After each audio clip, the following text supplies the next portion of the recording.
As ruas de Santa Cecília estavam quase desertas naquela madrugada abafada.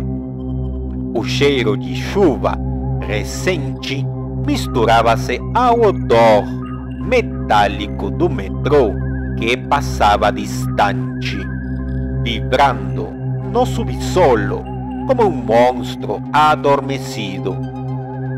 Daniel apertou o passo, desviando das poças sujas e dos mendigos dormindo sob as marquises. Seus olhos pesados de cansaço refletiam a luz amarelada dos postes. O dia na farmácia tinha sido infernal.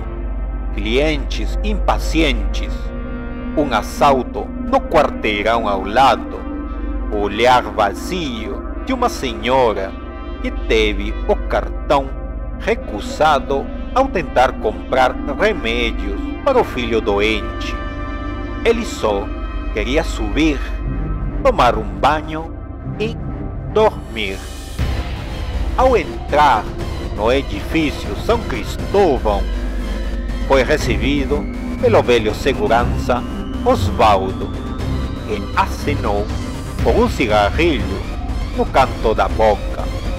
"Boa noite, doutor", disse num tom cansado, mal levantando a cabeça do rádio portátil que chiava o noticiário policial.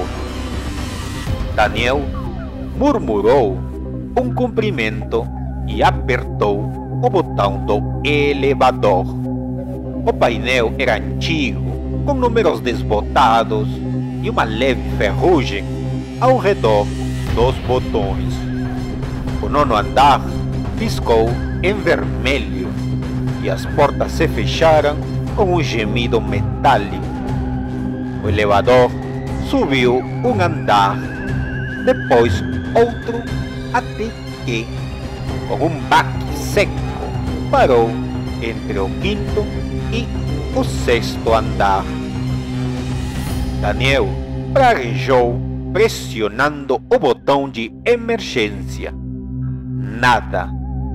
O interfone chiou, mas nenhuma voz veio do outro lado. Tentou o celular, sem sinal.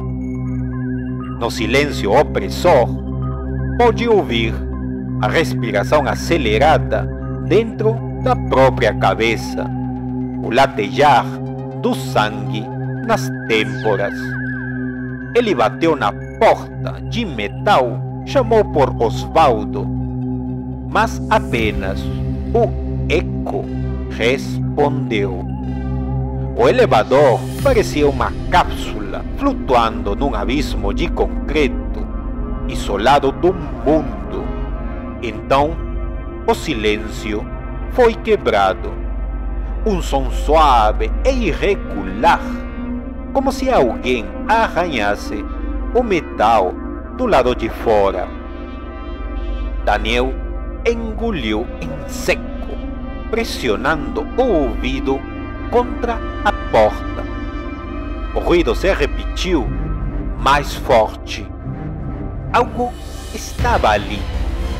Algo que não deveria estar.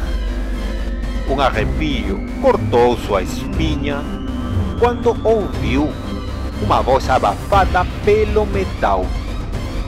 "Me ajuda." O pedido era fraco, trêmulo, quase infantil, mas algo naquela voz o fez congelar. Era como se tivesse saído de um lugar muito distante, de alguém que não deveria estar vivo.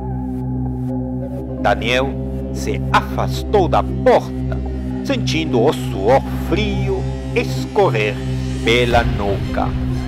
O elevador era pequeno, claustrofóbico. O espelho na parede tremia levemente, refletindo a lâmpada piscante do teto. ele encarou o próprio reflexo. O rosto cansado, o olhar ansioso. Mas, por um instante, percebeu algo errado. No reflexo, atrás de si, um vulto escuro parecia se mover. Ele girou o corpo num solavanco, mas o espaço continuava vazio. O espelho, porém, mostrava outra realidade.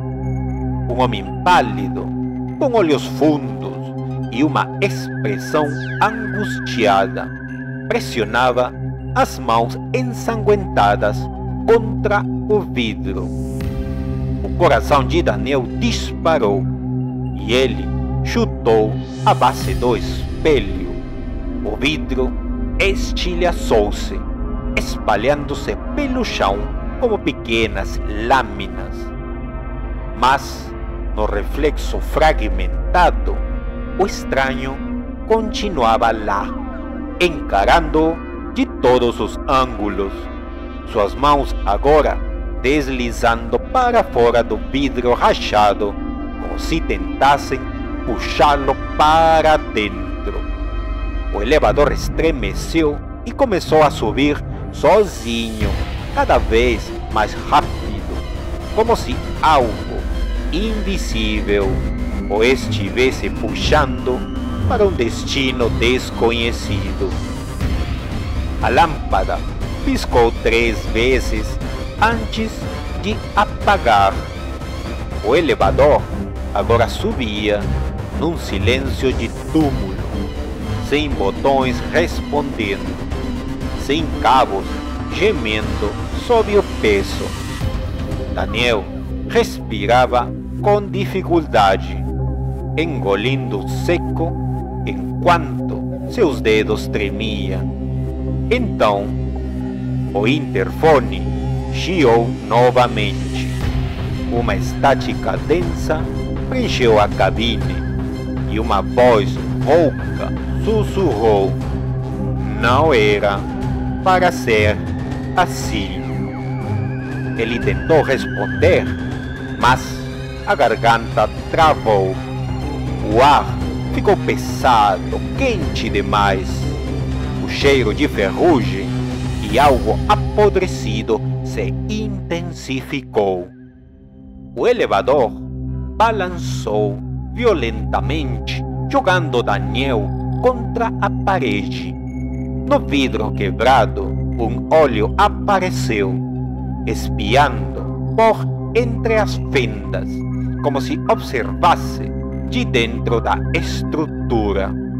Então, a coisa do outro lado sorriu, um sorriso largo demais para um rosto humano. O elevador subiu, subiu, subiu. O painel marcava números inexistentes: 12, 15, 20. Quando parou, as portas se abriram para um corredor escuro. Não era o prédio São Cristóvão. O cheiro de mofo e carne queimada invadiu as narinas de Daniel.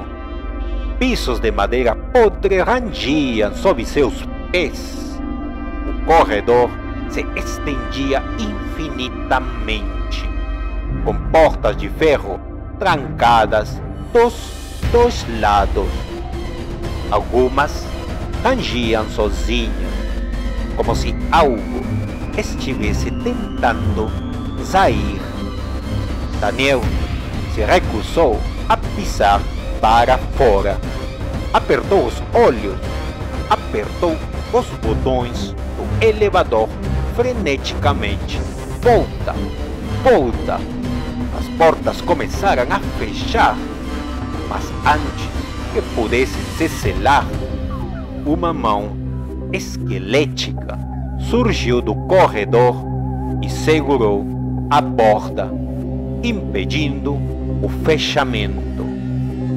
Os dedos eram longos, deformados, as unhas quebradas e sujas, uma voz sussurrou ao seu ouvido: agora você faz parte. O elevador despencou. O grito de Daniel ecoou enquanto o peso do corpo flutuava no ar. O mundo girava, a escuridão se fechava ao redor. No último segundo, antes do impacto, ele viu o reflexo no vidro quebrado. Não era mais ele. Seu reflexo sorria. Seu próprio corpo estava imóvel, os olhos vazios.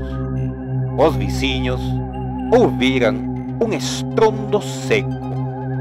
Quando Osvaldo desceu correndo e forçou as portas, encontrou o elevador parado no térreo. Mas estava vazio.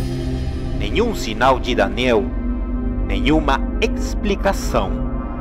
Somente um espelho recém-substituído, brilhando no fundo da cabine.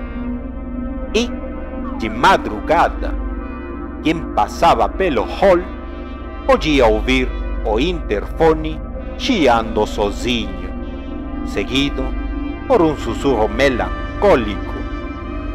Não era para ser assim.